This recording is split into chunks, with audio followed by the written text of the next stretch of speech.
Hello, everybody, and welcome to the meeting. We're about 3 minutes away from getting started. Thank you again for joining us. If you'd sit tight again, we'll get underway shortly. Thank you.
Hello again, everyone. I know some of you have just joined us. We're just a minute or two away from getting started, so if you could sit tight, that would be much appreciated. Again, we'll get going shortly. Thank you.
Okay, why don't we get underway? We're just a little bit after 1 o'clock. We were expecting some others. Hopefully they'll be able to join us in progress.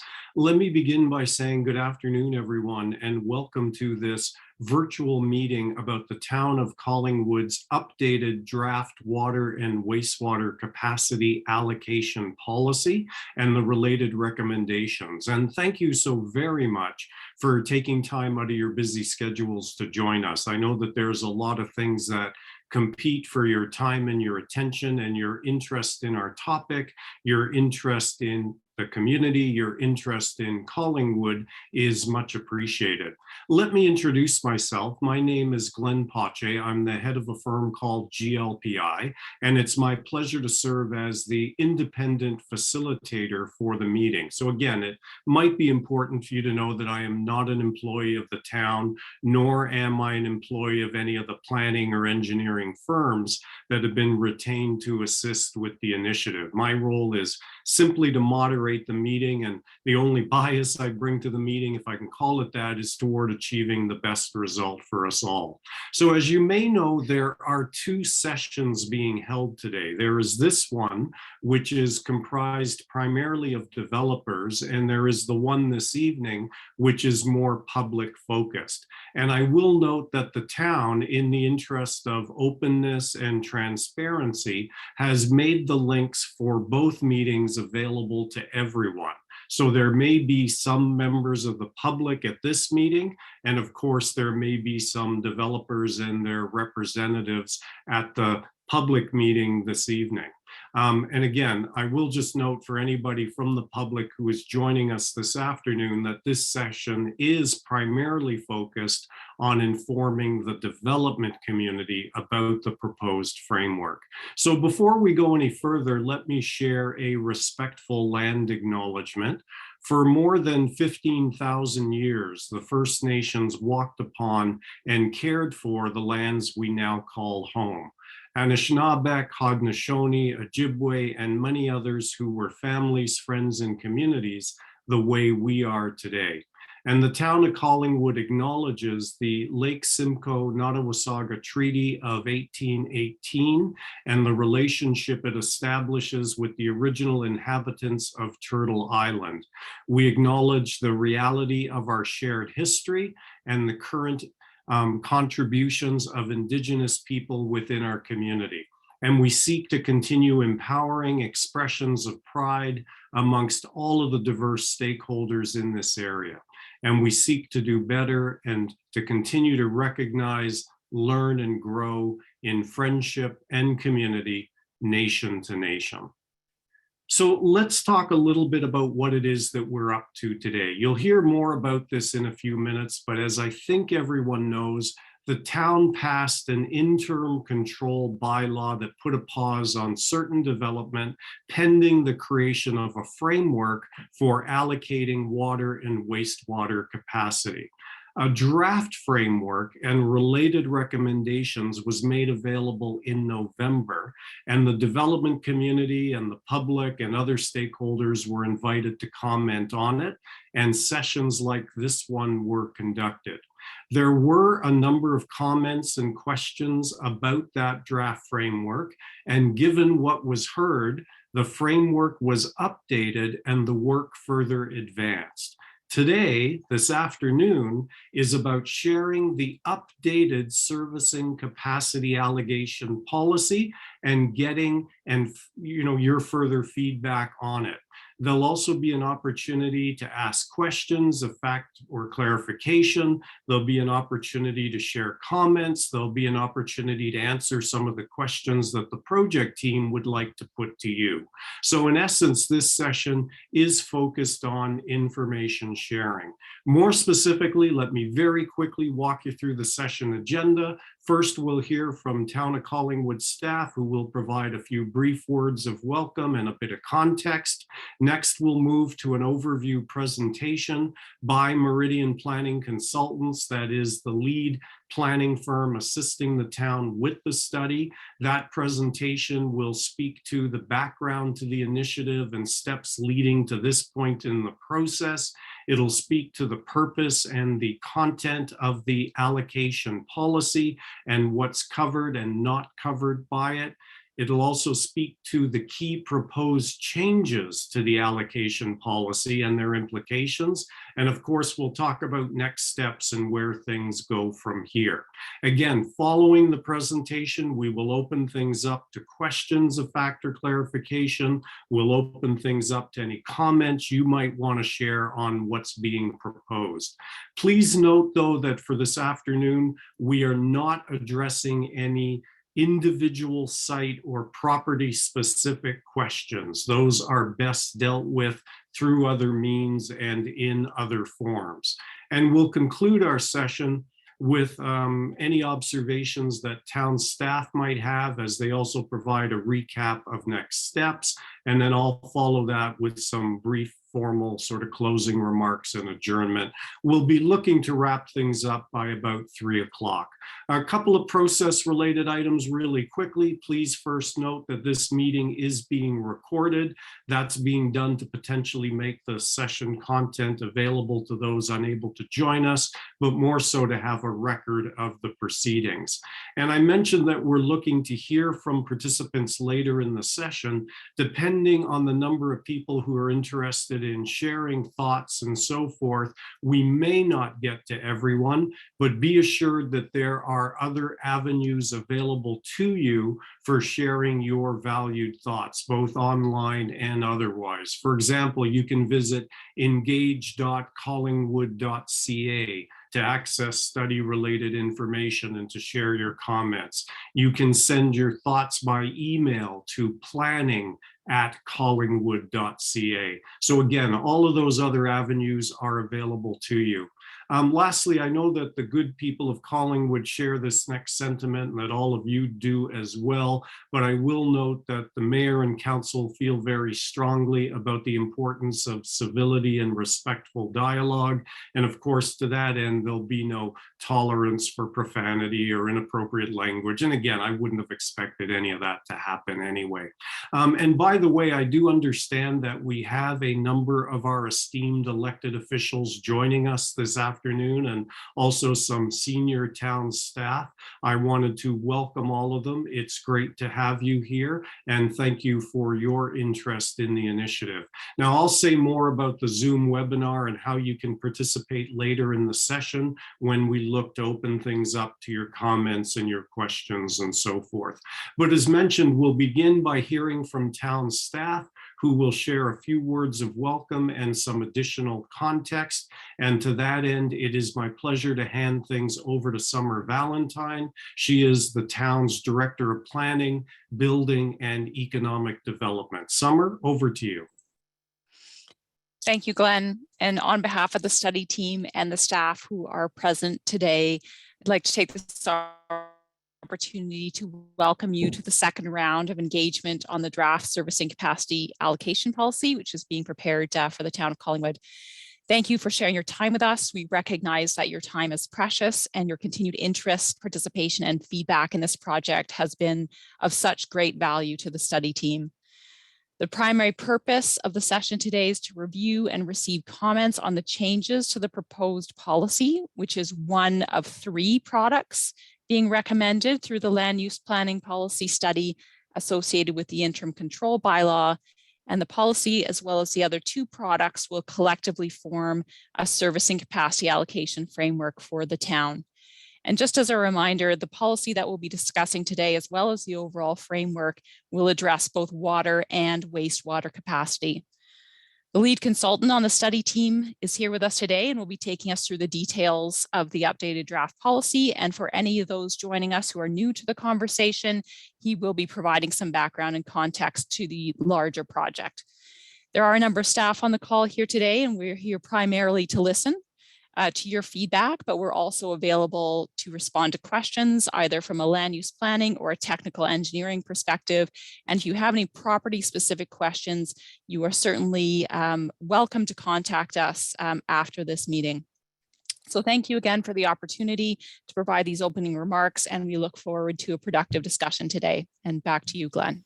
Great, thank you, Summer. And now, as noted, we'll share the overview presentation covering the things I mentioned earlier, but primarily focused on the key proposed changes to the allocation policy.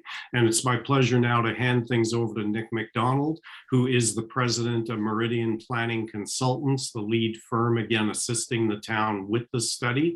And by the way, for those of you who are wondering, we've got about 40 or so attendees as part of the session this afternoon. And again, welcome to all of you.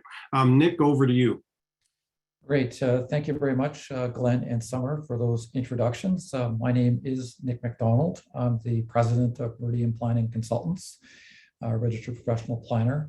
And the purpose of this session today, as already mentioned, is to present our refined recommendations on a go-forward water and wastewater allocation policy framework.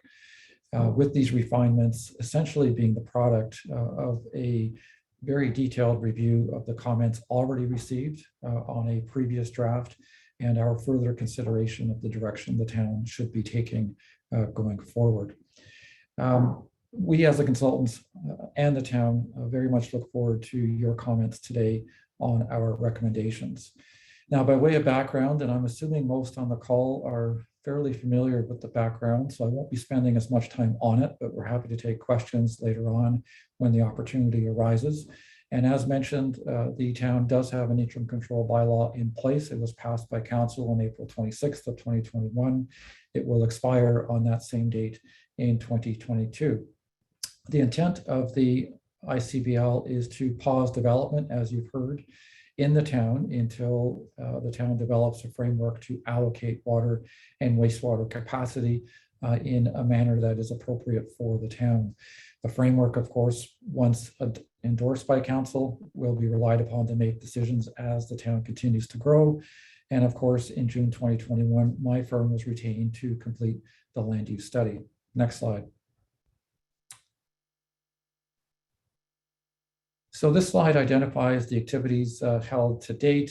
As mentioned, we began our work in July and August of last year. We began our work with a best practices jurisdictional review. We held a workshop with staff. We also held interviews with counselors, individual counselors in October. We prepared a draft of the allocation framework and a draft of our recommendations respecting official plan and zoning bylaw changes in November. We had a session with the development community and the public in November as well. Preparation of draft 2 of the servicing capacity allocation framework and our recommendations was prepared in December and then presented to council in December as well. One of the components of our overall approach is making changes to the zoning bylaw, and there was a public meeting under the Planning Act for a zoning bylaw amendment on January 24th of this year. I'll get back to that in a moment. And of course, now based on the comments received and the input received so far, it was decided that a second session with the development community and the public be held, and this is where we're at today. Next slide. So as mentioned, there is a three-pronged approach to dealing with servicing allocation in the town. And one prong involves the inclusion of official plan policies within the official plan to provide some guidance on how servicing decisions are made going forward. There is an official plan update underway. There are policies and draft that have been prepared with our input, and those will be relied upon going forward when they do come into effect to assist in making decisions on growth management generally and servicing specifically. The second component is a zoning bylaw amendment. As mentioned, we already had a public meeting on a proposed zoning bylaw amendment. We're not necessarily here to talk about that today, but if there are questions, we're happy to take them. That bylaw amendment will essentially indicate that when applications for building permit are submitted, there is a need to consider whether adequate servicing capacity is available to service the proposed development before the building permit is issued. It's a fairly standard provision in many Ontario municipal bylaws, zoning bylaws, and is a provision that is allowed to be included in a zoning bylaw by virtue of the Planning Act. What we're here today to talk about is the allocation policy itself. This will be a non-statutory council-endorsed document, and once it is in effect, it will guide decisions on the allocation of that capacity. Next slide. So in terms of the intent of the allocation policy, it is to ensure that capacity is allocated in a sustainable, transparent, and orderly manner, meaning that resources, of course, should be used wisely. The process of allocation should be known up front, and with orderly development being the product. A further intent of the strategy is to prioritize allocation to those projects that provide the greatest benefit to the town, and this will be through the merit-based system that we've already proposed, and we are modifying slightly in this second iteration of the strategy. And lastly, a further intent is to establish a process that clearly identifies when and for how long allocation is given. with the goal being, of course, the addition of fairness and predictability into the process of capacity allocation. Now, once the allocation policy has been approved by council, it will affect all future decisions on development, and I'll explain what that means in terms of types of development that will be affected. And then secondly, it will apply to those that have received ICBL exemptions, but which have not proceeded to construction. This means that those that have received those exemptions already will be subject to the policy if they've not applied for and obtained a building permit when the allocation policy is adopted by council. On this particular point, I would note that there have been requests made to carry forward these exemptions. We are open to considering your thoughts on this and for how long the exemption should be carried forward. We haven't made a decision or a recommendation on that point, and I'm looking forward to comments today on it. I will say, however, in the end, that whatever is agreed upon needs to be reasonable. Next slide. So in terms of what's in the recommended allocation policy, it identifies simply what is and is not subject to it. This is key to understanding what development can proceed without having to apply it.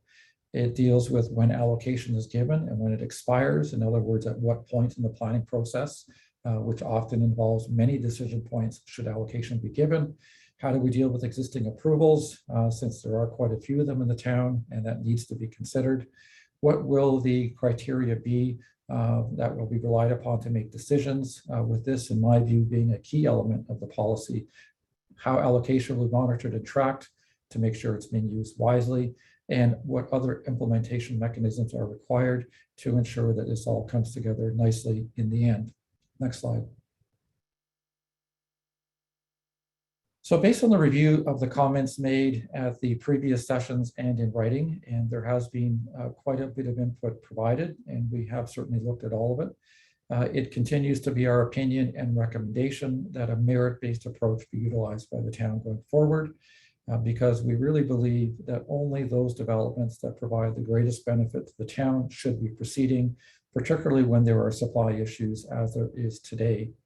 However, we also believe in clarity, both in intent and in implementation. And for this reason, we've made a number of changes that are designed to improve the allocation policy document. And for the balance of my presentation this afternoon, I'll be going through those more significant changes. So firstly, the previous draft of the policy did not include definitions, and it was clear based on the comments made that some definitions were needed to help with implementation. So with that in mind, we've added definitions for additional residential unit for clarity. And those types of units are also known as basement apartments or accessory dwelling units or secondary dwelling units, but the current term in vogue is additional residential units, so that's what we're using. We've also included an affordable housing and low and moderate income household definition from the provincial policy statement to provide direction on what is considered affordable.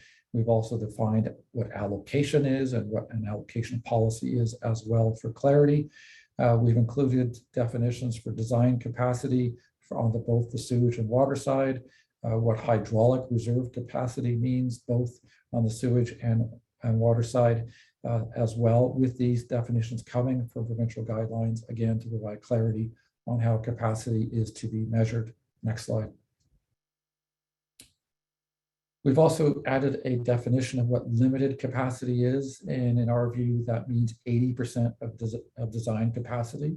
And this obviously applies in circumstances when there are shortages or limited capacity available.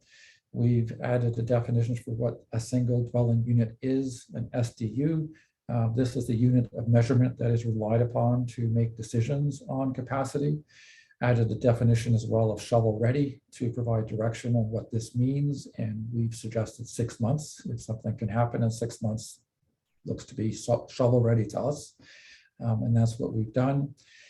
We've also included a new section A3 in the policy document that makes it clear that the policies only apply to the urban areas of the town. And this is to ensure that areas that are permitted to be serviced by private services are not affected by the policy, and they can continue to develop in accordance with private services being provided. And of course, the lands not affected by the policy are those that are generally in the rural designation of the town. Allocation policy in section A4 now identifies how capacity is to be determined and by whom. There were quite a few comments made on exactly how these decisions are made. So we've included a section that identifies how this will occur. And essentially what it says is that the Environmental Services Division would be responsible for identifying the uncommitted hydraulic reserve capacity. They'd also be responsible for converting the amount of capacity to SDU equivalents for the purpose of administering the policy. And then, of course, they would be responsible for establishing the amount of uncommitted hydraulic reserve capacity and SDU equivalents on a semi-annual basis for the purpose of administering and implementing the allocation policy. We've also simplified in the policy document what development is actually subject to the policy itself for clarity purposes, and that's in section A5. So for clarity, it would apply to any development or an extension and or the provision of new water and or wastewater infrastructure is required. Applies to the creation of any number of new lots or units through subdivision, condominium, consent to sever, or part lot control. Any development, and that includes residential, industrial, commercial, institutional, requiring an official plan and zoning bylaw amendment and or site plan approval, unless it's exempt by the next section, which I'll talk about in a moment. And then any development requiring a building permit, unless of course it is also exempt in accordance with the next section. The allocation policy also simplifies what development is not subject to the policy, which includes up to 2 additional residential units if permitted by zoning, up to 2 additional residential units on a commercial property, which is a new addition based on comments received, lot additions which do not result in a new developable lot, and any change of use that does not result in an increase in the need for services.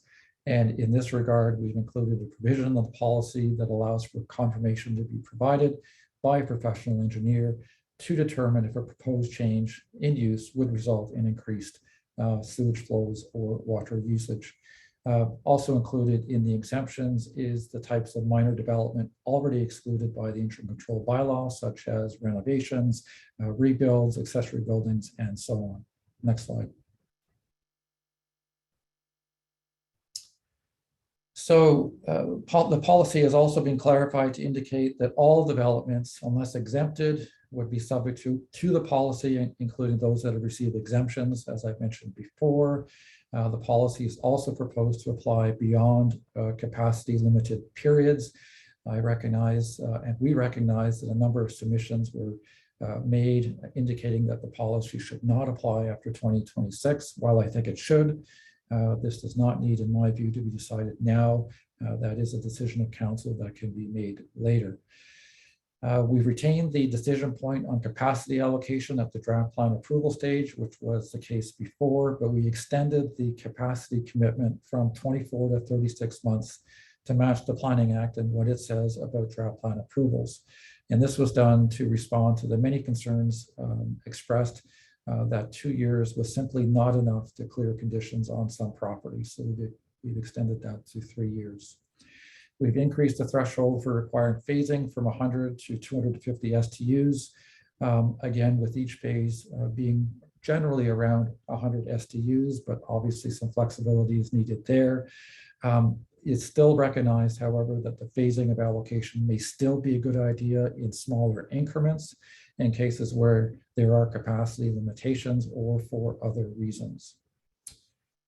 And then rather than review the status of each existing draft plan approval as was originally proposed in the last iteration, we revised the policy to indicate that the conditions will be amended such that to make it clear that allocation will be considered at registration, which would be consistent with the extensions and draft plan approval addressed during the ICBL period.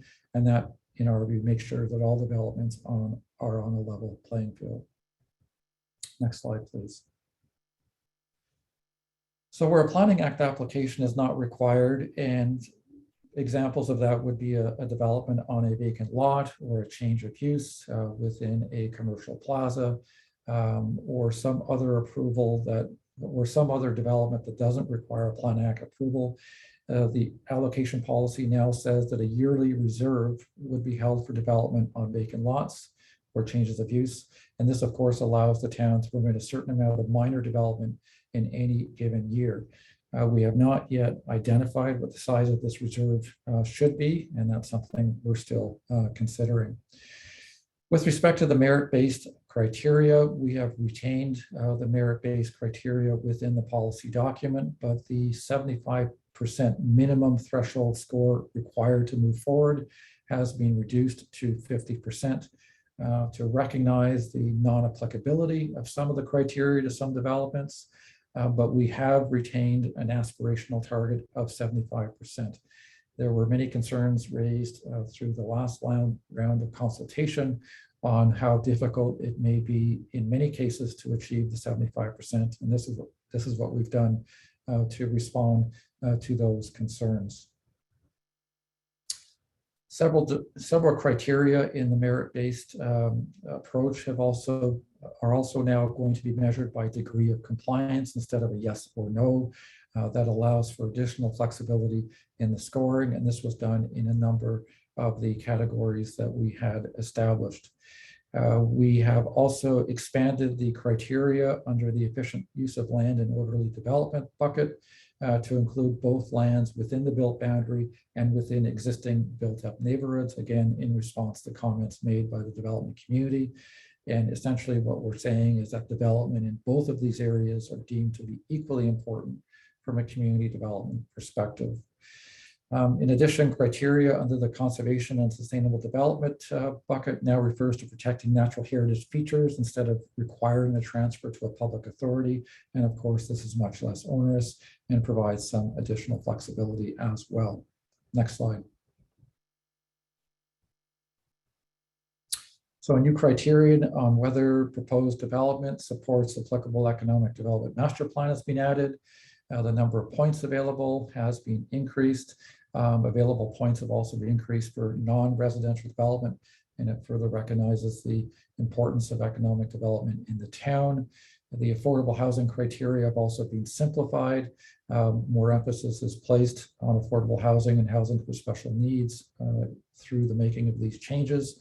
We've included a new criterion in the community impacts benefits category that deals with compliance with the Heritage District Plan, neutral or positive financial impact, and urban design. And we've also increased the point score for this category as well. Now counts for up to 10% of the available points, up from 5%. So in terms of how the criteria buckets relate to each other, in the previous iteration, the efficient use of land and orderly development represented 20% of the available points. That's staying the same. Same goes for conservation and sustainable development. We've increased the points available for infrastructure and public facilities from 10% to 15%. Economic development, it was 10 points before. We reduced it to 5% for residential development and 15% for non-residential development. Attainable housing is now called affordable housing, and that's 20 points, 20%. Community impacts and benefits used to be 5, now it's 10%. And the timing of development is was 15, but it's now 10%. So that it all adds up to 100 at the end of the day. In addition, we've included a total annual capacity allocation threshold for when capacity is limited. This means firstly, of course, that no more allocation than available can ever be given. And secondly, that Collingwood's Environmental Services Department can select something less than capacity to provide a buffer in the interim and as the water plant is being expanded. This is something that would happen in normal course anyways, but we've included this in the policy document for clarity. Next slide. So in terms of next steps, the window for written submissions after these sessions is February 21st, 2022. After comments are received, we will then be making revisions to the policy allocation document as required, and we anticipate that will happen in late February. We'll then meet with council in March or April, depending on timing and availability, to present the revised target policy. So that is our target. And of course, staff will continue to prepare for implementation through the coming months. With that, Glenn, that's my presentation. Back to you. Thanks very much, Nick, for the very informative overview and for sharing that important information. So everybody, we've heard now from the town, we've heard from their planning consultant. It's time now to hear from you, our session participants.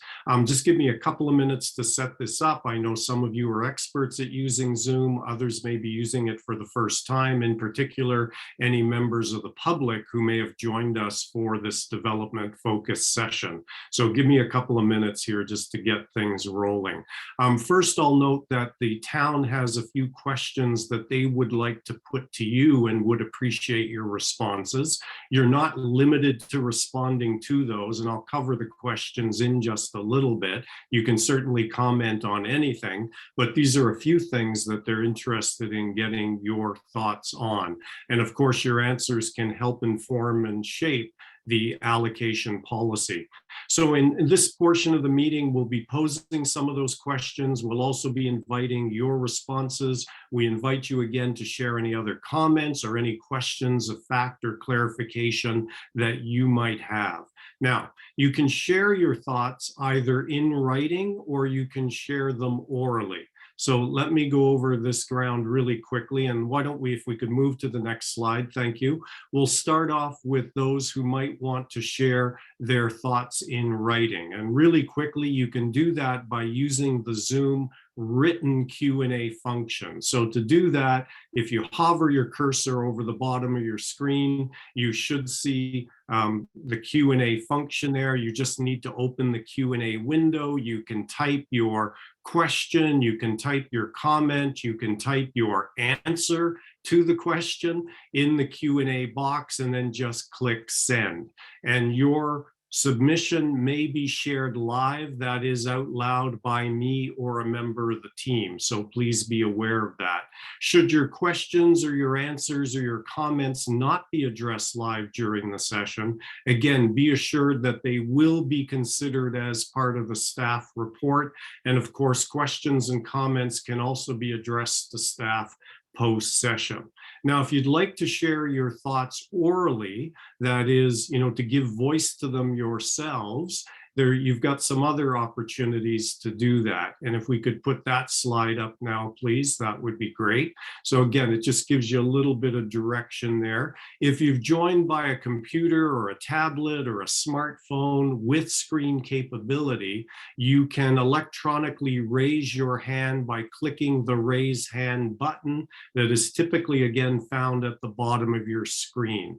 Though this may vary depending on the type of device and whether you've access the meeting using the full Zoom program, the app, or the browser, again, you should see the raise hand icon button at the bottom of your screen, and simply click on it to indicate that you would like to get into the electronic queue, if you will. And then at the appropriate time, the technical manager will give you the permission to unmute, and you will be invited to speak. And all participants will be able to hear you, and you should receive a notification saying stay muted or unmute yourself.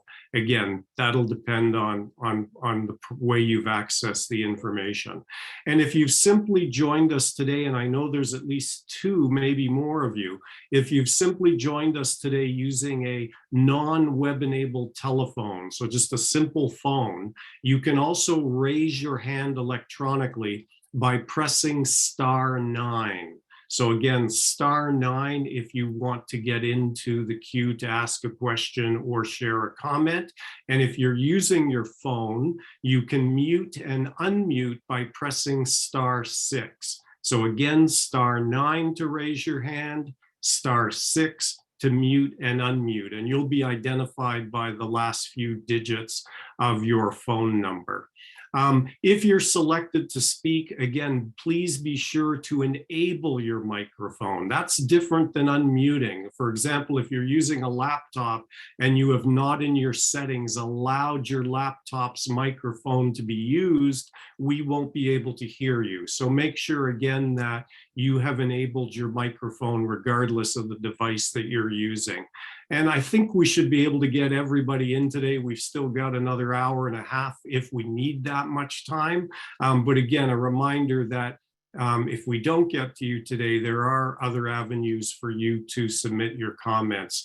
Once you've shared your thoughts, you'll be remuted by the technical team. You will return to being a meeting attendee so that you can continue to be a part of the session. And of course, please lower your hand once you've asked your question or shared your comment so that we don't come back to you unnecessarily. If we happen to lose the connection with you or we are unable to hear you, we will do our best to get you in, but we will unfortunately need to move to the next participant. We certainly invite you to reconnect to the Zoom meeting using the link provided, and we will again do our best to get you back into the conversation. So here are the questions that the team would like to put to you, and I'll read them out because again, I know some of you are just on the phone and you can't see them. You are not limited to just responding to these. Again, these are some key ones the team is interested in getting your thoughts on, but you can share your comments about any of the allocation policy framework related items. But the three questions are as follows. Number one, to what degree do the changes made to the allocation policy in December of 2021 address the concerns that have been expressed previously? And those may have been some concerns that you yourself have brought forward. So if you're choosing to answer that question or the others through the written Q&A, please reference the question number. So for example, put Q1 and then put your response, and then we'll know which question again it is that you're referring to. Question 2 has 2 parts. To what extent do you believe that the merit-based criteria are appropriately balanced? That's part 1. And part 2 is, does the system adequately address mixed use proposals? So again, reference question 2, Q2, if you're responding to either of those. And the third question begins with a statement: large projects that received exemptions to the ICBL were intended to be constructed in 2021 or 2022. Should these projects also be exempted from the proposed allocation policy? So again, if you wanted to answer that one, please, through the written Q&A, reference Q3. And again, the team would love to get your thoughts on those or any other comments or questions you might want to share relating to our subject matter this afternoon. So let's move to starting to review some of the things that have come in and I'm not seeing actually any raised hands at the moment. So again, if you want to get in and share your question or comment orally, this would be a great time to raise your hand electronically, and we would be happy to get you into the conversation. And maybe I'll kick us off with one of the questions, Nick, and I know you spoke to this, but I think people are already sort of wanting you to take it a little bit further.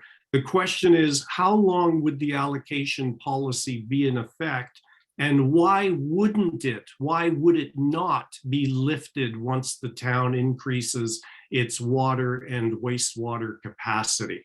Do you want to take that one in first, Nick, and then we'll invite Nathan. By the way, everybody, we have Nathan Wukash, who is a community planner. He is monitoring stuff coming in through the written Q&A, and I'll be inviting him periodically to share some of the questions and some of the responses that you've provided.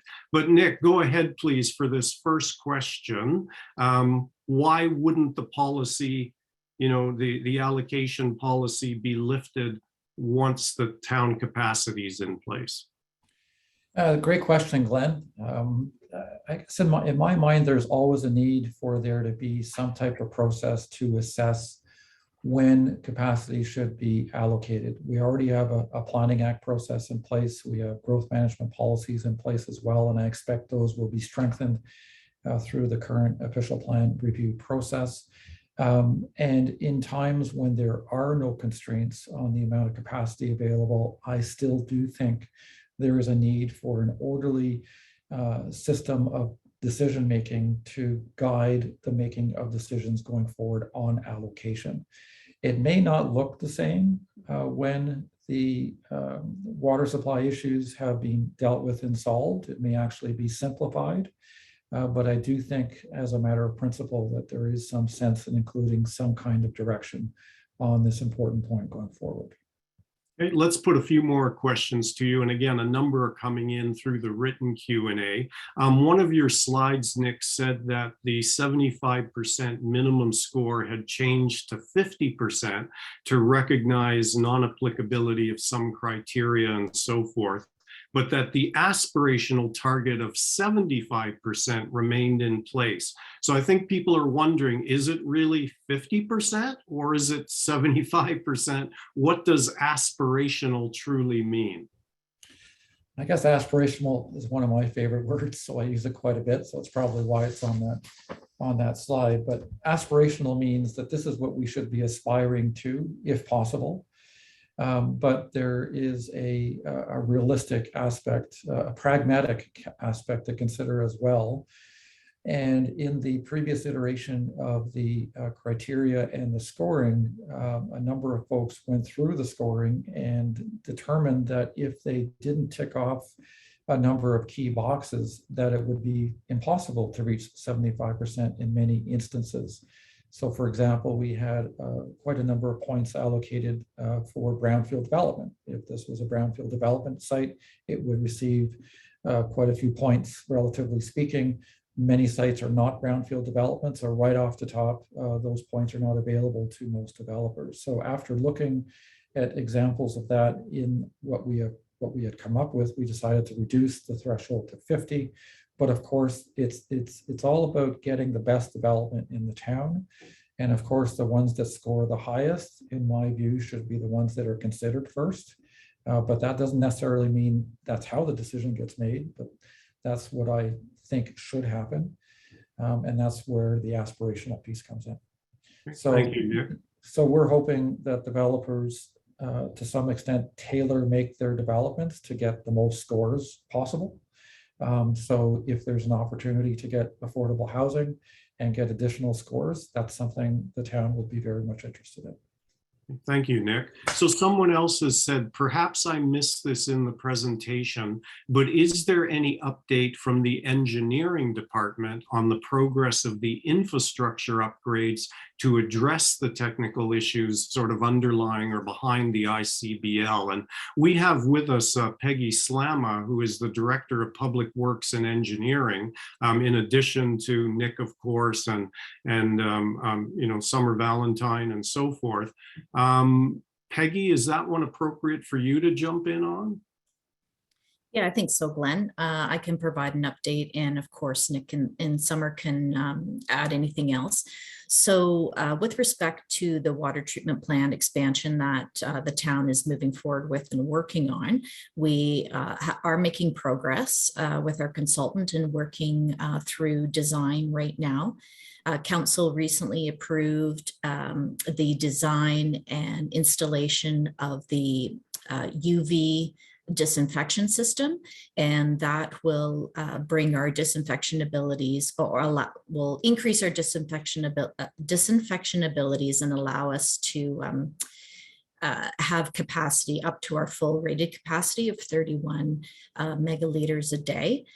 So that when that UV disinfection is in place, we will see an increase in the available cubic meters of capacity and SDUs. With respect to the longer term expansion, we're still targeting the end of 2025 or beginning of 2026. And working towards that goal. Lots of elements come into play when we're looking at this expansion, and we're all probably very aware of supply shortages related to COVID, but staff and our consultant continue to work towards that goal. And of course, we'll give any updates that might change that goal to the public in the future, but right now, still beginning of 2026.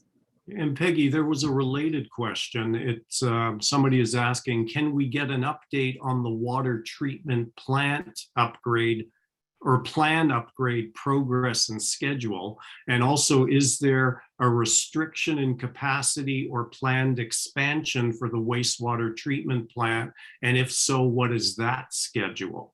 Can you address that? And then I see we've got Leo Longo has raised his hand. I'll invite him in after this one. Sure. So I just answered the question about the water treatment plant expansion.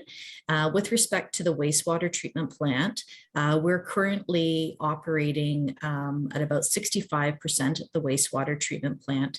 But as Nick mentioned, the allocation policy will include wastewater allocation as well. In our long-term capital plans, we have always been scheduling an expansion of the wastewater treatment plant. I believe it's scheduled for 2028 right now in our capital plan. And we will just be adjusting the timing of that expansion as we present the semi-annual reports on the allocation for both water and wastewater, and seeing how much capacity we have left and adjusting it appropriately. Again, as mentioned by Nick, when we reach 80% capacity, then we definitely want to be initiating our Class EA for wastewater treatment plant expansion. Thanks, Peggy. So we have some more questions that have come in through the written Q&A. I'll come back to those in a bit, but Leo Longo has had his hand up for a bit. Leo, let me invite you into the conversation. Please unmute and go ahead whenever you're ready. Thanks, Glenn. I hope you can hear me. I can. Yes, go ahead, Leo. Thank you. Two questions. I understand the extension that was given from 24 months to 36 months for draft plan approval so that it could coexist with the Planning Act issue dealing with how long draft approvals stand. There are several subdivisions in Collingwood that I'll call them legacy subdivisions in that they were draft approved in some instances more than a decade ago. And I'm wondering, when this policy does finally take effect, those legacy subdivisions, are they going to be treated that they have to go back into line and seek an allocation through the new system, or are they perpetually grandfathered? That was point one. Okay. Well, let's start with that one, Leo. Okay. I'll come back to you for the second one. So Nick and/or Summer, jump in here. What happens to those kinds of, as Leo's referred to them, those legacy projects? Are they grandfathered in? Are they treated differently? Do they have to come back into the queue? What happens? Go ahead, Nick. Yeah, to start off, and Summer may want to add to this, if it is a draft approval, the policy essentially states that conditions will be added to that draft approval indicating the capacity is not guaranteed, if I can use that word, and is not to be allocated until registration occurs. So there would be no grandfathering of existing approvals. And the idea there is to provide fairness to all looking for capacity and not to tie up capacity needlessly going forward. I believe Summer have captured it, but Summer, anything else to add to that? We're Okay. good. Okay. Thank you. Leo, go ahead, please, with your second question. Thank you. And it's just because I'm a lawyer and not an engineer, and I'm just trying to read what limited capacity definition means. It refers to something called the actual recorded annual maximum day flow as exceeding 80% of the design capacity. What does that mean? Because I saw design capacity for water and for hydraulic reserve capacity water all use different terminologies, and I'm just focusing in then on the limited capacity definition when it talks about actual recorded annual maximum day flow. Does that mean the highest single day flow in the previous year or does it mean something else? And then the second part of that is there was always some discussion through this process how what happens in the summer is different than what happens in the winter, and the constraint seems to be more in the winter. Does it make any sense to look at seasonal peaks as opposed to what might be a single annual maximum? Anyway, I hope I've asked it clearly enough that someone might be able to provide me with an answer. But yeah, I think you have. Thanks, Leo. Yeah, I think you have. I saw Peggy sort of jump right in there, so I'll let her address it. So let's start with the definitions, Peggy, around limited capacity, if you could clarify that. And then to Leo's second part of that question, are there differences relating to seasonality, whether it's winter, summer, and so forth? Go ahead, Peggy. Yeah, thank you, Glenn.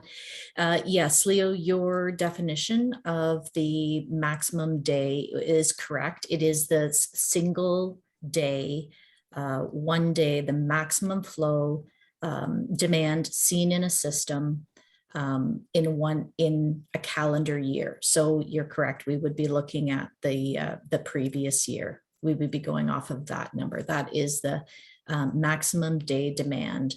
And the definition of that is considered for in general and for this allocation policy. With respect to your second comment about looking at different peaks in the different seasons, that is, we did do that. And that was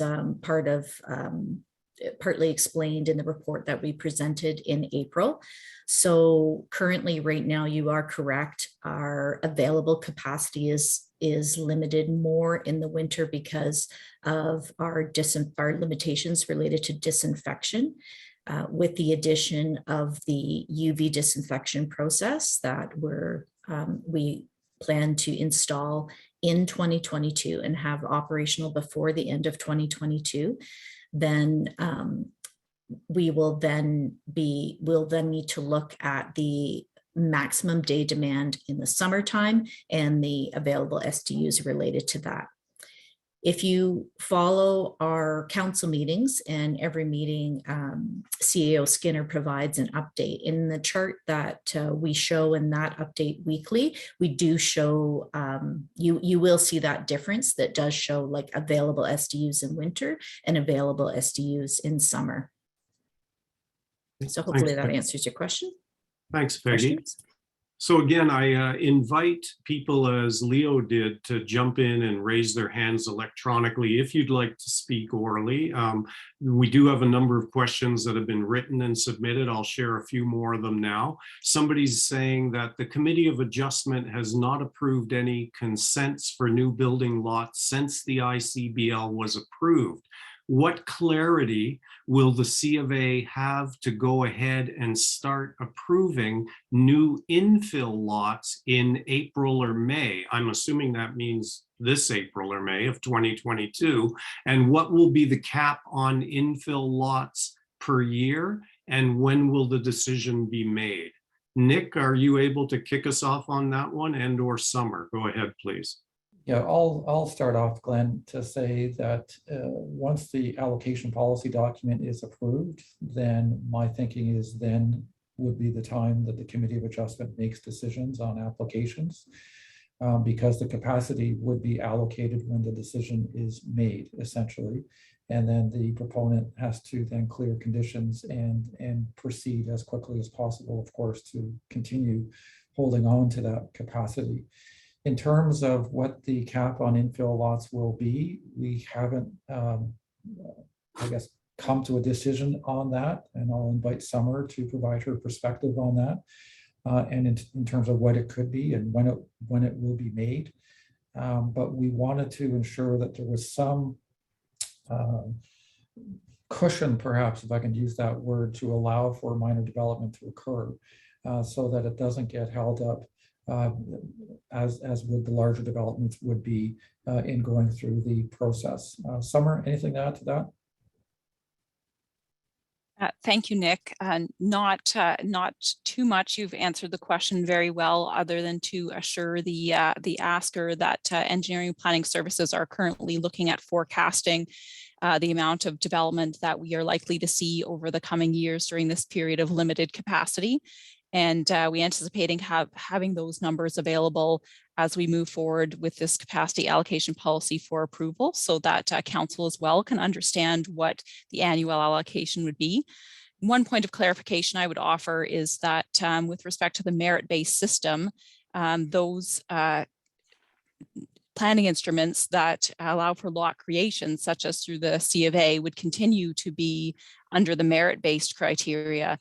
The amount of capacities that is set aside for those matters that do not require a planning application to move forward, such as an existing lot of record or a change of use from one permitted use under the zoning bylaw to another permitted use under the zoning bylaw, those are not moving forward through the merit-based criteria as proposed today, and there would be a certain bucket set aside for those. So it's not clear to me from the question whether the individual is asking about existing lots of record where infill would constitute simply a building permit, or lots of record, or lots that are created through the C of A process by consent. So we can certainly follow up if that individual, I do see it's an anonymous attendee, but that individual could follow up with staff if there's a specific situation that he or she would like to discuss.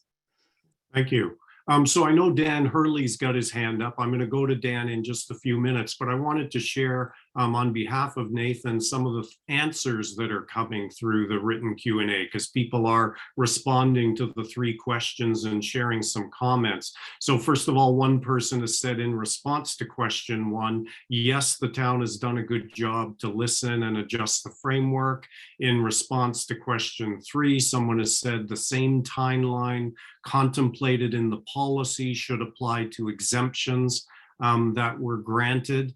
Someone else has said, first off, thanks to all for addressing existing developments and some of the nuances around the changes of use.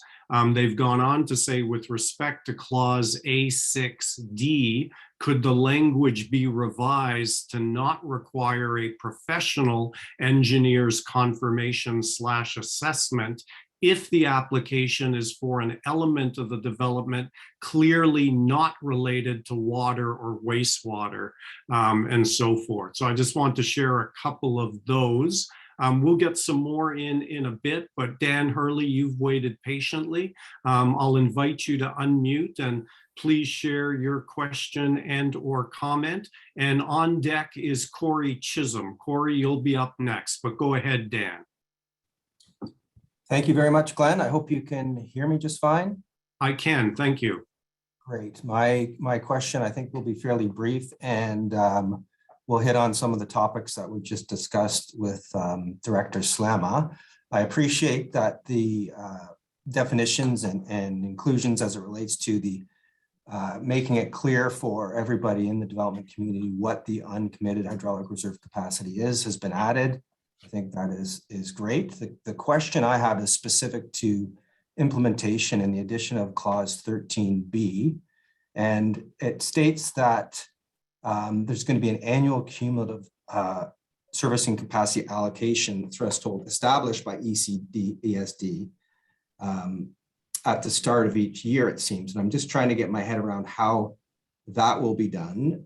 Just thinking back to the process as it related to the exemption and the exemption request and what was issued, I think the expectation was that there was going to be more, or the thought was that there could be more released than was. And I know the development community would be really interested to have some participation in how that annual amount is established. In fact, that is exactly what's happening. So I'm just looking for a bit of clarification on what the process would be for that.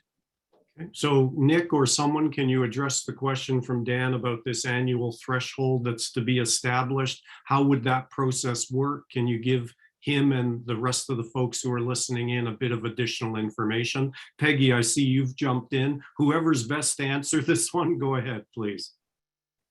I think we added this to sort of make it clear that, at all times, there's always going to be a cap in how much the town can give. And it's as simple as that. In terms of how it's calculated, of course, I'll rely on Peggy to provide that answer.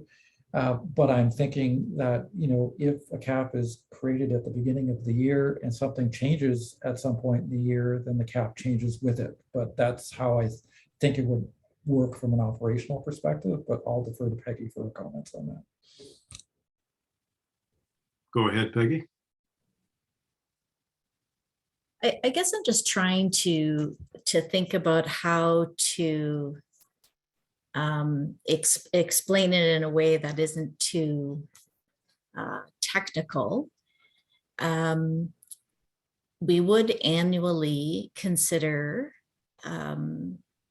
look at the number of connections, the max day demand, and with our capacity ledger, we'll have a capacity ledger where we're moving development applications from different planning status, I guess, and even building status. So we're recognizing when we have committed the capacity as per the policy, and then we would look at when a development starts to construct and be occupied. And because we have indicated that we would provide an update publicly twice a year, we will look at it, we will do that, look at it 2 times a year and I think the information that will change, I guess, in the mid-year report would be related to the status of developments and occupancy of the developments and that component. But when we're talking about the max day demand, which is an important number that we refer to we will refer to in the policy, and that we talked about earlier, that would need to remain as the max day demand for the prior year. So for the 2 reports in the 1 year, that would change.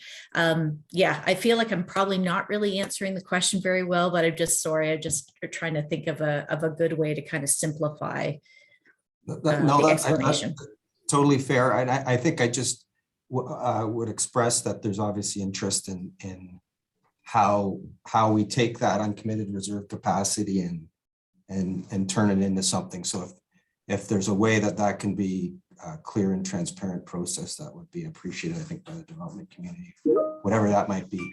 Okay. So thank you. Yep. Yeah, thank you, Dan, for the question and comment. So Corey Chisholm, you're up next. Please go ahead whenever you're ready. Thanks, Glenn. Can you hear me okay? Yes, thank you. Great. And I'm here on behalf of the Georgian Triangle Development Institute. And first off, I'd like to commend the town and the study team for making the revisions to date and for allowing the additional time since the last meeting for this additional round of consultation review by both the industry and the public on the proposed merit-based framework. The one item I would like to speak to, and Mr. McDonald touched on this earlier in his presentation, and that is how to deal with those developments that did receive exemptions at the start of the ICBL process and that have not yet proceeded to pulling their building permits, and how they'll be treated moving forward once the ICBL is lifted. It's understood as currently drafted that those developments would lose their exemption status once the ICBL is lifted, and they would essentially have to get back in the queue through the merit-based system.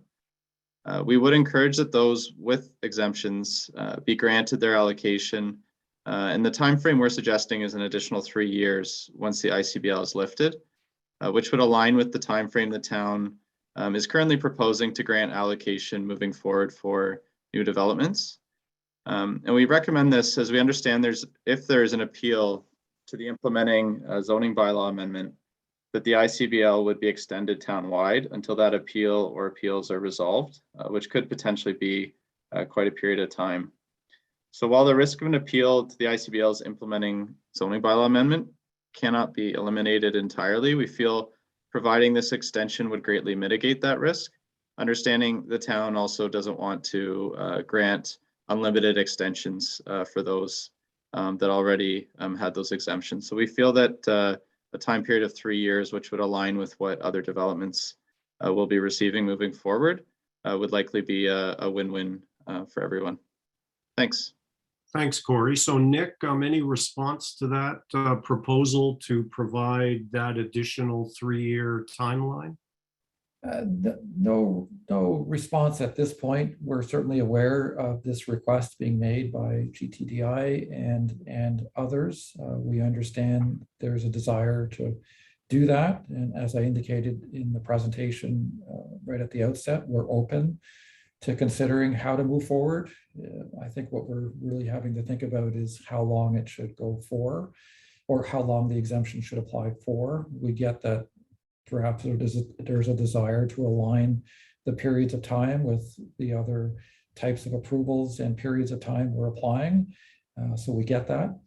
So we understand the issue, we're live to it, and we will be further considering it and making a recommendation, obviously, on this before it goes to council. Thank you. So again, I'll share a few other comments that are coming in. So in response to Q1, somebody has said that they're seeing some improvement with the updated framework. Response to Q2, the first part, they're not sure. The second part, they're saying yes.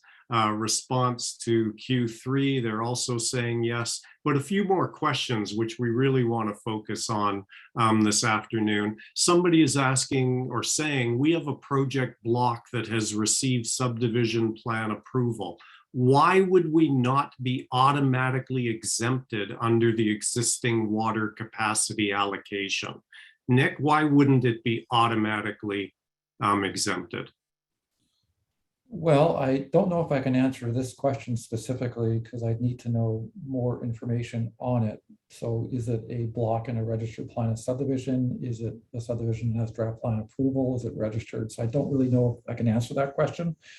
I mean, what the policy is trying to get at is if you're applying for draft plan approval, that's when the allocation is considered at the time of draft plan approval. And if it's not there, you don't get draft plan approval. If the plan is already draft plan approved, then conditions get modified to ensure that, to make it clear that allocation is not available until registration. So that's our way of dealing with that. If it is a block in a registered plan of subdivision, I think that has to be looked at on a case-by-case basis, but the allocation policy would apply to new lots or units created through part lot control on blocks within plans of subdivision if they've not already been allocated capacity. So I think we need more information to answer that question. It also sounds quite property specific, and it is suggested that that's perhaps a more detailed discussion that this individual can have with staff offline as well. Yeah, absolutely. Site-specific conversations are best dealt with in other forums, but I appreciate the commentary, Nick. Thank you. So John Welton, I'm going to invite into the conversation. He's got his hand up. John also sent a question in written, and he might want to add to this one or pose a new one. But John was asking, did evaluation of the existing projects for scores on the merit-based criteria ever occur as they were discussed back in November? And are those results available for review? But John, jump in. Is there anything you wanted to add to that question? No, that was an outlier. That was a completely different matter. Okay, so let's start with your written question, and then I'll come back to you, John, to see what else you want to ask. So Nick, Summer, were the results, did you ever run some of the projects through that initial merit-based criteria scoring system, and are the results available from November or so? I'm going to ask Summer to respond to this one. Okay. Yep. Thank you, Nick and Glenn. So we did ask the planning team to look at a selection of recent approvals, of whether that's site plan or draft plan of subdivision as some examples where we could test or stress test the merit-based criteria back in November. So we did undertake that exercise, not in a formal way, but we wanted to see where, you know, a selection of large, small, different developments from across the municipality that had recently been proposed, how it would fall. And a number of members of our development community also undertook similar exercises for their own projects, as well as projects that they may represent as an agent. And I think suffice it to say that on all sides, there were some weaknesses in the merit-based system that were discovered through that exercise. And that's what we've tried to rebalance through this more recent iteration. So we are doing the same exercise now, looking at that same grouping that we ran through the first iteration of the merit-based criteria. And we are looking at that through the new lens with the updates that Nick and the study team have proposed. With respect to making that publicly available, that wasn't necessarily our intent, but our intent was to stress test and cross-check whether the improvements that we feel we've made to the merit-based system would show up on scoring of development applications. And I strongly suspect that many of our development community members will also be doing that same exercise again, and we would welcome you to share your results with staff as you did in the previous round through your written comments. So John, let me invite you to follow up and or ask a different question or share a different comment. Go ahead, please. Okay, so I mean, based on that response, and my comments relate to going ahead with a merit-based allocation policy. And I mean, I just listened to the planning director, and in my mind, I'm saying we're moving ahead too quickly on this because all of the issues haven't been worked out yet. So my major concern is with the merit-based aspect of the allocation. When we saw the first draft of this, I was disappointed that the only option being brought forward was the merit-based system. All that time and money spent and no other options to compare to. And so I understood that this was considered by comparing best practices from other municipalities. But it was also pointed out that the majority of municipalities don't use a merit-based system. And Nick McDonald and Meridian explained that he took the merit-based point systems in this proposal quite a bit further than most of the municipalities studied. And he also admitted that it was the merit-based proposal that we're looking at really provides the town a stronger tool to negotiate better outcomes for the town. So from that statement, it seems apparent that one of the intents of this policy is to strengthen the town's position, and that's at the expense of the rights of the landowners.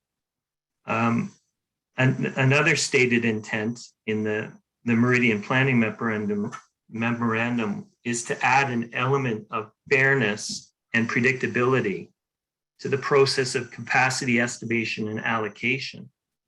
And from what I've seen in the discussions and what I've read from the written reports, I'm not finding it to be more predictable or more fair than the system it's designed to replace.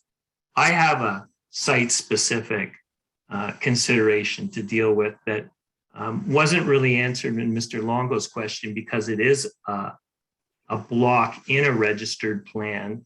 And so I understand that should be dealt with offsite, but I would consider that has a historical allocation.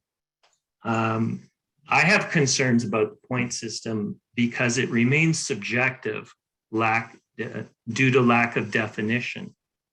In my opinion, and others have said this as well, the merit-based criteria heavily favor small-scale development and intensification projects and prejudice larger developments such as mine. When that was included in the Appendix A table addressing public comments, the response back was that some definitions have been added, but most terms were purposely left without policy-specific definitions in order to create flexibility.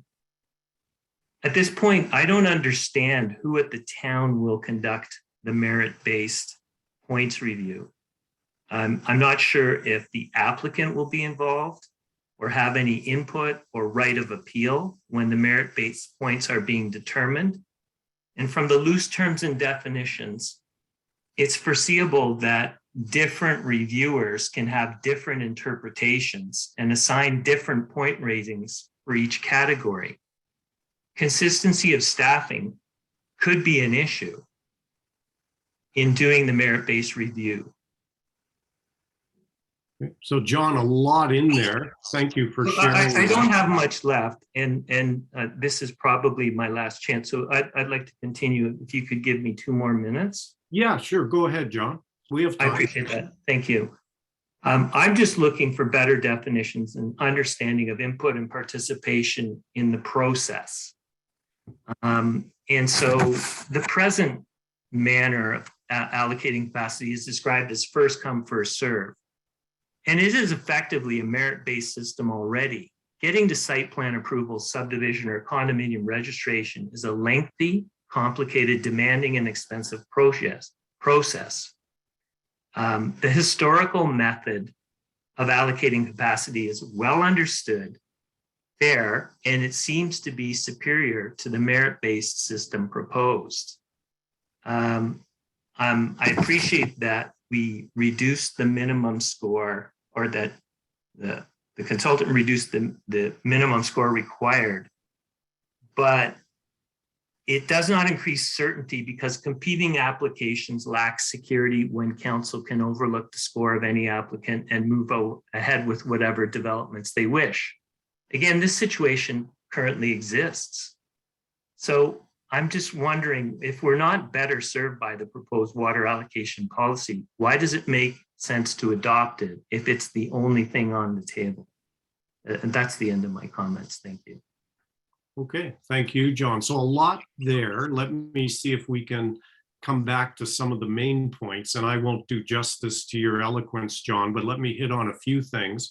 So first of all, John started off by saying that he feels that perhaps the process is moving too quickly in terms of heading to this merit-based approach. He's concerned about perhaps adverse and unfair impacts on landowner rights. He's concerned that this new process is not a more predictable system, and perhaps not a better system than the one that exists today, that it may be too subjective and so forth. He's concerned about who will be doing the review and the consistency of the personnel and so forth, concerned about input to the process, and why in the end is this any better than what exists today. So that's a lot of stuff. And again, I'm just paraphrasing, but Nick, Summer, why don't you pick some of those and jump in? And we need to give you the opportunity to respond now. Great, thanks, Glenn. There's obviously a lot there to consider. We certainly understand your concerns, at least as they're expressed today and previously, and we're trying to make changes to the policy to ensure that it is as fair and predictable as possible. I will say, however, that subjectivity exists in any planning process, whether it's a Planning Act process or the process under this policy framework where decisions will be made on applications. So I'm not sure we can ever get away of there being subjectivity in the process. In terms of how decisions get made, that's a good question. At the present time, everything would go to council when these decisions get made. And so draft approvals go to council, the allocation recommendation goes with it. Do those decisions get deferred or allowed to be made by other people in the organization? That's a conversation we haven't had. That could happen, but we're not there yet. I do think personally that a merit-based system is a way and is a tool to get a better outcome for the town. That was the direction that was provided to me at the outset of this process. How can we do better than we are doing now? How can we establish a process where we're getting closer to what we're looking for in terms of the types of development and where in the town? And this is the way to get there. In terms of whether it's perfect or not, time will tell. And I can certainly see There being changes and tweaks made in the future as it is applied and considered. So, so it could be looked at again. I do think certainly that, I support it. Certainly I was the primary author of it. So I do support what's happening here. And I do recognize it's a bit of a change in approach. But a number of other communities do have merit-based criteria approaches.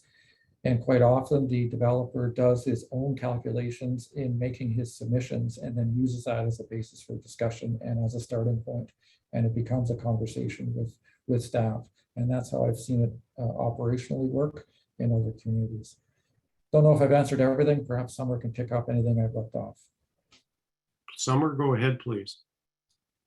Oh, thank you, Nick. I think you just touched on the last point there that I wanted to highlight, that this is a policy, not a bylaw. So it's intended to have a certain amount of flexibility. It is a policy that does have to apply to all types of development, as Nick mentioned in his presentation. So we've done, we tried to look at it through a lens of balance and fairness to the extent that it does need to apply across the board, but leave enough flexibility so that the differences between developments can be accounted for within the policy.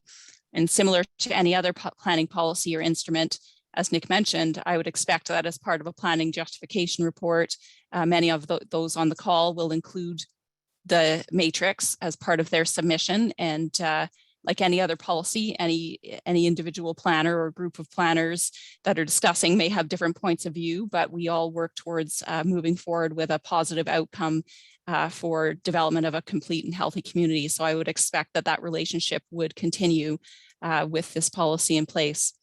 The only other piece that I wanted to highlight, and as a newcomer to Collingwood, I would perhaps suggest that I'm not certain there was a formalized first come, first serve capacity allocation process that was previously in effect at the town. I think that was one of the revelations of the interim control bylaw, that we could do a lot better job of tracking and formalizing the way that capacity is allocated. So just that the suggestion that this system replaced another robust system is perhaps not quite accurate from my point of view. And having a robust and clear system that is outlined in a policy and that is reviewed twice a year with tracking, et cetera, being brought forward, as Director Slama mentioned, in my estimation is an improvement over perhaps a lack of clarity under the previous less formalized system of capacity allocation. Okay, thank you. And thank you again for all of the questions and points, much appreciated, and for the responses to them. In a moment, I'll check in with our friend, Town Planner Nathan Wukash. I think, though, there are just 2 or 3 other written questions that have come in. I am not seeing any other raised hands at the moment, so a kind of last call. We're likely going to wrap up before 3 o'clock, but if anybody else wants to get in, I encourage you to do so. And I see we have one person. I will come to you, Carrie, in just a moment. But a couple of other quick questions that have come in through the written Q&A. And this first one, Nick, is related to some of the things that John was just talking about. It's relating to scoring and the perhaps subjectivity in scoring. The question is saying, you noted that several criteria are now measured by degree of compliance instead of a yes, no, and that allows for flexibility in scoring. What kind of degree of flexibility are we talking about? Is there a threshold? Like, does it have to be 30% compliant or at least 40% compliant? Or can it be any degree of compliance? Anyway, Nick, have you guys gotten that far in terms of thinking that through? That's a great question, Glenn. I guess what we did simply is, before it was a yes or no. So if something had a potential score of 5, if they complied with whatever that criteria expected, it would be 5. And if they didn't, it would be 0. To some extent, that makes the scoring a little bit easier. But then we started thinking about, well, maybe a proposal provides some of what this criteria is looking for, but it doesn't go as far as perhaps it could. And we started thinking that perhaps there was a need to provide for, well, maybe it scores a 2 instead of 5, because some of the elements of of that particular criteria are being satisfied. Certainly adds more subjectivity into this, but we thought it was appropriate to have that kind of flexibility and subjectivity because it's not cut and dry with every development in terms of what they're bringing to the table and what benefits they're bringing to the community. Some of them may be subtle in some cases, some of them are very clear and easy to see. But we do see the benefit of every development in the community in one way, shape, or form. And we wanted to make sure there was a way to recognize that through our scoring process. Thank you. So one more question and then I'll go to Carrie. Somebody is saying, please update us on the negotiations with New Tecumseh and the town of Blue Mountains, and why should Collingwood developers be, I'm quoting here, penalized with water shortages as we offer our water supply to other municipalities? Peggy, I saw you turn your video back on. I'm assuming you'd like to jump in. Yeah, I can provide an update on this, Glenn. So with respect to our water supply agreement with New Tecumseh, we're still in negotiations with them. We have made some headway, but the agreement has not been finalized. We hope that it will be in the first quarter of this year, but no definitive date as of yet. The new agreement will include our supply commitments to New Tecumseh from the day it is signed, so from this year and into the future. So there is an opportunity for the committed capacity to New Tecumseh to be different than the 9,500 that it is today. And that is something that Collingwood is definitely exploring and talking to New Tecumseh about. And with respect to the town of Blue Mountains, we do have a supply agreement with them. So any change to that agreement would require negotiations with town of Blue Mountains and agreement from them. The CAOs have been chatting. There is potential for a change to be made. And looking at reducing supply to both municipalities is something that we are considering as we look to the available capacity, in particular until 2026, when our expansion will be online. So as we're trying to develop what is going to be the annual allocated capacity that we can put in our policy, we are taking into consideration possibly the potential of reduced supply to those two municipalities. Okay, thank you. So let's get a few more things in before we wrap up today. Carrie, you've waited patiently. We'll invite you into the conversation. Please unmute and go ahead when you are ready. Thank you, and it's great to have an overview of the changes and good to see the town listening to the feedback that was given previously. Just want to reiterate some points that were brought up by others, and then a new point to discuss. And so really, I think, some of our thoughts as we've gone through this is really around the merit-based system and how it's interpreted. Over half of the questions have a degree of compliance as their form of measurement, and it makes it really difficult as a developer in the community to kind of know where you stand. And so as I went through it myself for our project, if I'm strict about how I interpret degree of compliance, I don't make the grade. But if I'm generous on degree of compliance, then I have over 75% score. And so, who completes the merit-based evaluation and having that be a consistent lens, I think is really important. And how do we get clarity on that early in the process such that we know if we're making it or not? And then just one other point around implementation is, if the projects with the most points are going to be prioritized, what does that look like? And will you know if you're prioritized as you move through the process? Would be my sort of implementation related questions. My new question, which it relates to the affordable housing bucket. We have a rental housing project along with 60 townhouses. And as I look at the new definition that was added around affordable housing and innovative housing, the definition is very strict as it relates to having less than the low rental value within the market. Utilizing the CMHC criteria, which is 30% of household income being dedicated to shelter, is a more broad definition regarding affordable housing that might be more easy to attain. But certainly looking at that category and the need for affordable housing in Collingwood, it's a very difficult benchmark that's been established, and just wanting to understand the thinking around that. Okay, thank you, Carrie. So again, Nick, a few things there. First of all, some questions about the degree of compliance that is going to be difficult potentially to interpret. There are concerns about how that can be done with clarity and consistently, and how projects will ultimately be prioritized. If you wanted to speak again a little bit to those, I know we've gone over some of that ground.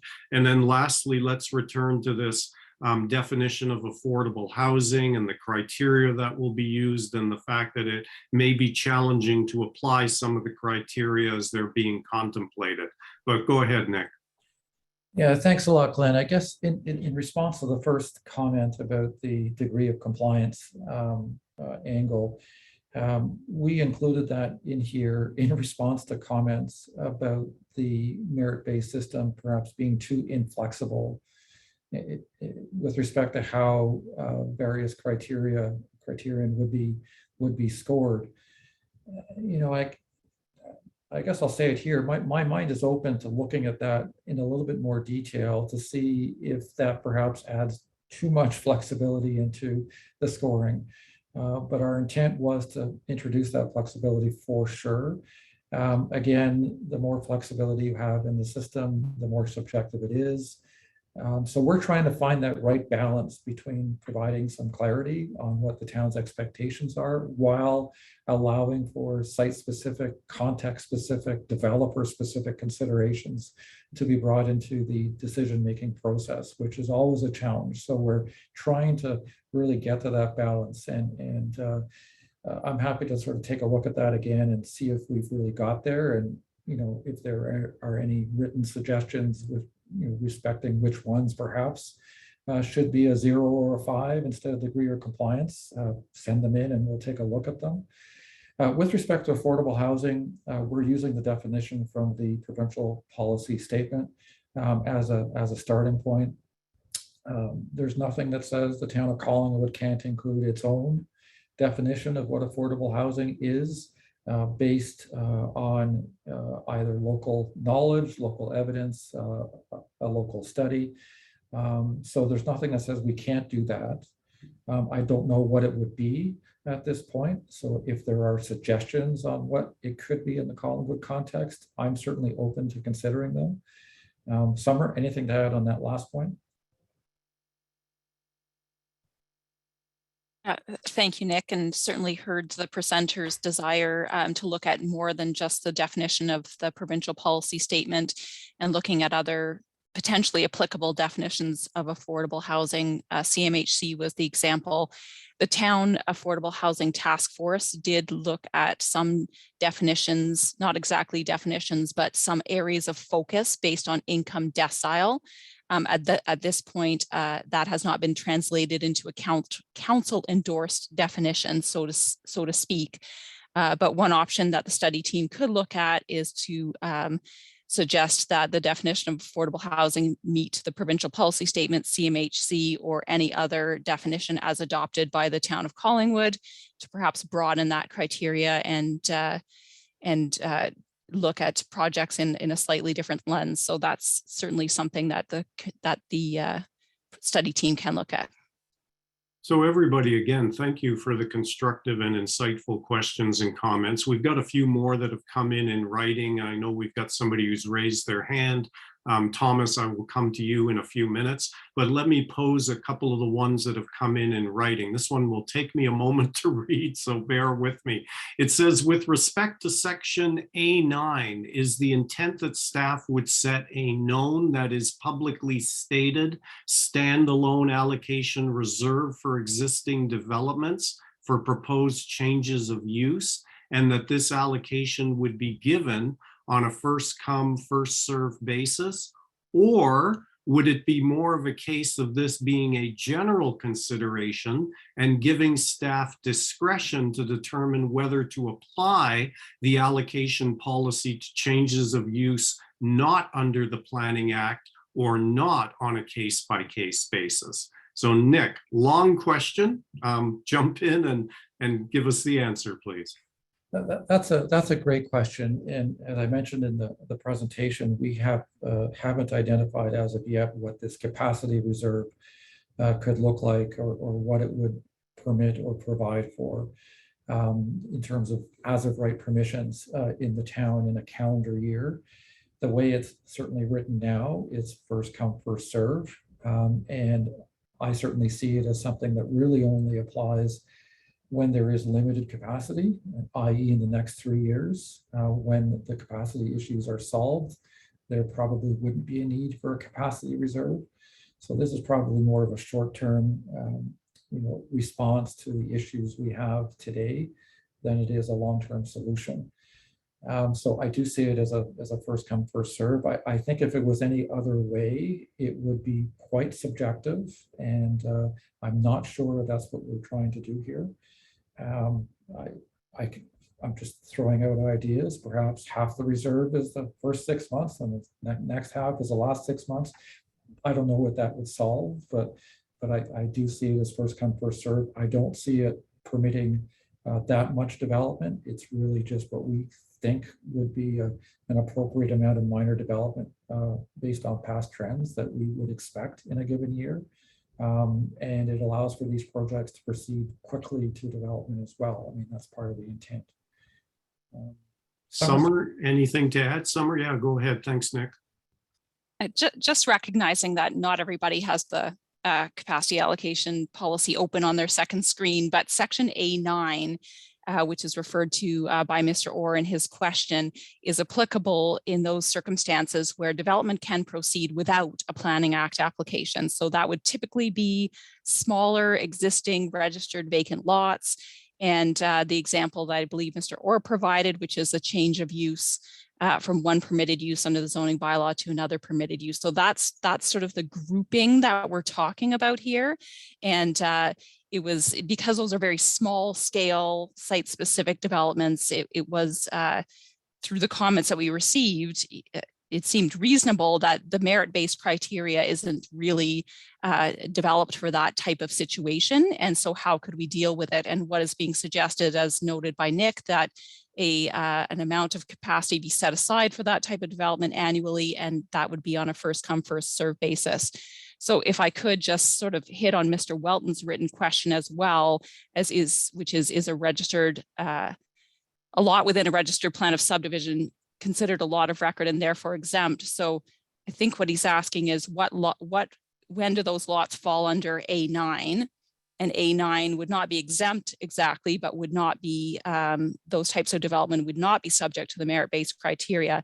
And the answer to that would be if you can proceed to building permit without another Planning Act application, that's when you fall into the bucket of A9 that we are talking about. If you need another Planning Act application to facilitate your proposal, such as a site plan approval or a condominium description to divide ownership, then you would fall under the merit-based criteria. Thank you, Summer. You saved me asking that last question. So I'm going to go now to Thomas Vincent, who has waited patiently. Thomas, unmute and go ahead whenever you're ready. Thomas, now go ahead. We're seeing you as unmuted now. Go ahead. Thank you. Very, very quick question. I apologize, but I came in late into the seminar. Is the ICBL going to be lifted on April the 26th? Or is it going to be extended? Yeah, we did. Well, Nick, go ahead. We did talk a bit about that, but go ahead, recognizing that Thomas joined us in progress. He may not have heard your answer to that one. It's a good question. We don't have an answer to that. I don't see why it would be extended, given what we know right now. We're proceeding with a proposed zoning bylaw amendment, and that will be presented to council well in advance of that April 26th deadline. And as I indicated, I believe maybe not in this session, but in a previous session, if that bylaw amendment is passed, it essentially achieves the same objective as the ICBL does, so there wouldn't be a need for an ICBL after that. In terms of when and what date, I can't really tell you at this point. Thomas, any follow-up? No, I mean, we're all looking forward to lifting it. There's no two ways about it from the development industry, and I hope we're proceeding post haste. Thank you. Thank you. So I'm going to just check in with our friend Nathan Wukash, again, a planner with the town of Collingwood. Nathan, have we missed anything significant that has come through the written Q&A or anywhere else that you would like to share on behalf of our participants this afternoon? Thank you, Glenn. No, I think we've addressed all the comments that have come in through the Q&A. So I wanted to thank everybody in attendance today for providing those. And if you have any more, we'd be happy to address them individually if you'd like to talk to staff about specific projects. Just wanted to remind everybody too that the last day for providing written comment on the allocation policy would be February the 21st. Okay, thank you. And I do see one has just come in as you were speaking, Nathan. So maybe we do have a few minutes here. Let me pose that quickly. And again, recognizing that people may not have the document open in front of them, but it says policy A8A would amend existing draft approved conditions to say no capacity available. However, if uncommitted reserve hydraulic capacity is available, the developments would be evaluated in effect at the time of final approval. Does this put an allocation commitment at the far end of the process that requires an executed subdivision to realize? Boy, I hope that made sense to everybody. Nick, are you able, or Summer, to respond to that very specific question? Yes, I can, Glenn. And the simple answer is yes. And keeping in mind that this only applies to existing draft plan approved subdivisions. So it does involve the town amending the conditions. The condition would say servicing is not available until the subdivision is registered. So yes, it does put the decision at the end of the process. For every other subdivision, the decision's made at the beginning of the process when draft plan approval is given. So that's the way we're proposing it at this point. We do think it's fair, and it does put everybody on the same footing in terms of making decisions going forward.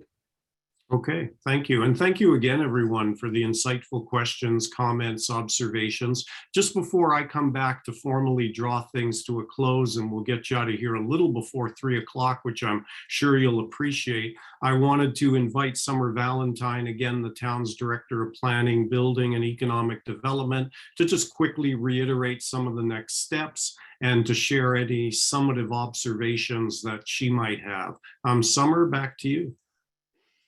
Thank you, Glenn. And Nathan just mentioned, so he stole my thunder a tiny bit, but as indicated on the slide, the deadline for written commentary on the latest update of the capacity allocation policy is February 21st, which is a Monday.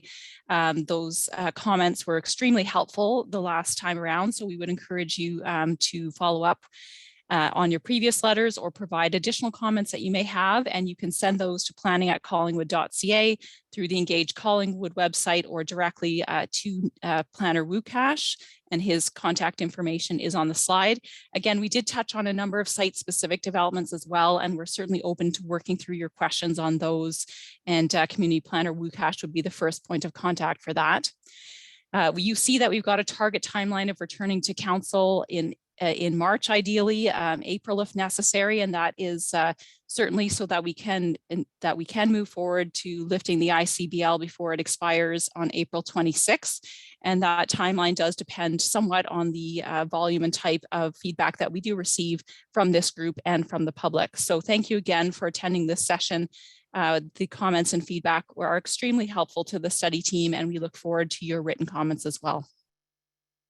Great, thank you, Summer. So yeah, if everybody just give me 30 seconds here, I want to thank you all again for participating. A special thank you to those who shared responses to the questions, those who shared your own questions and your own comments and observations. I know this project invites a lot of interest and passion, and thank you for the very civil and respectful dialogue. I think you have given the town a lot to think about as things move forward.